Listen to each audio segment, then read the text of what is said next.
ఒక తల్లి కొడుకు అంట. కొడుకు పెళ్లి చేస్తుంది, వాళ్ళిద్దరి జీవితాలు బాగున్నాయి, కాపురం బాగుంటుంది.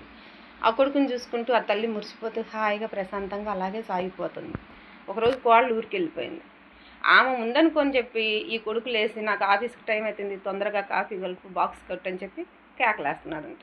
అప్పుడు ఆ తల్లి లేసి, అమ్మాయి లేదు కదయ్యా, నేను ఊరికి వెళ్ళింది కదా, నేను కాఫీ కలుపుతాను, నువ్వు తాగి స్నానం చేసిరా, అంతలోకి నీకు వంట చేసి బాక్స్ కడతా అందంట. సరే అన్నాడంట. ఏం వంటగదిలోకి వెళ్ళి ఆ కాఫీ కలుపుతుందంట.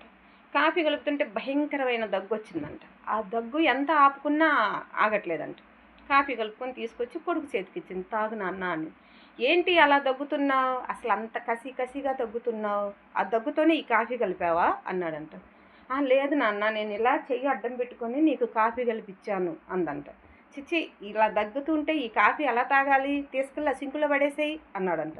అదేంట్రా, అంత కష్టపడి తీసుకొస్తే సింకులో పడేయమంట, నేను ఇలా అడ్డం పెట్టుకున్నానని చెప్పాగా అందంట తల్లి. అయినా సరే వద్దు, ఆ సింకులో పడేసేయి అన్నాడంట. సరే వంట చేసి బాక్స్ కడతా, తీసుకెళ్ళు అందంట తల్లి. వద్దు, నువ్వు అలా దగ్గుతూ ఆ బాక్స్ కడితే నేనైతే తినలేను, వద్దు, నేను బయట తింటా అన్నాడంట.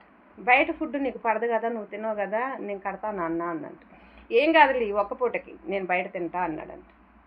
సరే ఒక్క నిమిషం ఆగు నాన్న అందంట. ఏంటి అన్నాడంట.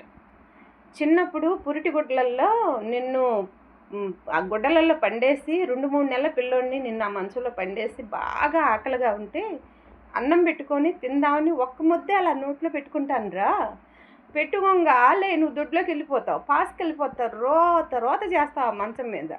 మా అమ్మ చూసి, దేమే నీ కొడుకు చూడు ఎంత రోత చేసుకుంటూ, లేచి ముందు నీ కొడుకుని చూసుకో, శుభ్రం కడిగి పండేసుకో, తర్వాత తిను అనిద్ది. మీ మేనమావులు, మీ అత్తలు, మీ బాబాయిలు, మీ తాతలు, మీ పిన్నమ్మలు ఎవ్వరు నిన్ను పట్టించుకొని కడగరు. నేను ఆ తినే కంచం కూడా అక్కడ వదిలేసి నిన్ను తీసుకెళ్ళి నీ ముడ్డి కడిగి నీ గుడ్డలు ఉతికి నీకు శుభ్రం చేసి చక్కగా స్నానం చేసి పౌడర్ పూసి అక్కడ పెట్టి ఆ తర్వాత నేను అన్నం దగ్గరకు వచ్చి ఆ ముద్ద తింటుంటే కలిపిన అన్నం కదా కొంచెం చప్పబడిపోయిద్ది, ఏం రుచి తెలీదు, అబ్బా వద్దులే అనుకుంటాను. కానీ తినకపోతే నా బిడ్డకి ఎక్కడ పాలు తగ్గుతాయోనని చెప్పి ఆ ముద్ద నేను తింటాను. అదే చేత్తోటి నువ్వు కొంచెం పెద్ద అయిన తర్వాత నీ ముడ్డి గడిగిన చేత్తోటే గోరు ముద్దలు తినిపిస్తాను.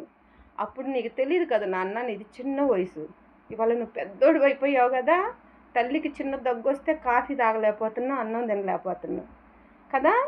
తల్లి ప్రేమ ఎంత గొప్పదో తెలుసా. తల్లి మనస్సు బంగారం కంటే ఎక్కువైనది, అది ఎన్ని కోట్లు పోసినా ఎలకట్టలేనిది. తల్లి ప్రేమ ఎంత విలువైనదో తెలుసా, నిండు సముద్రం కంటే విలువైనది, దాని లోతు తెలియనిది. ఈ రెండు తెలిసినవాడు అంతకంటే బంగారం, అది తెలియనివాడు రాతి బండతో సమానం అన్నదంట ఆ తల్లి. కరెక్టే కదా.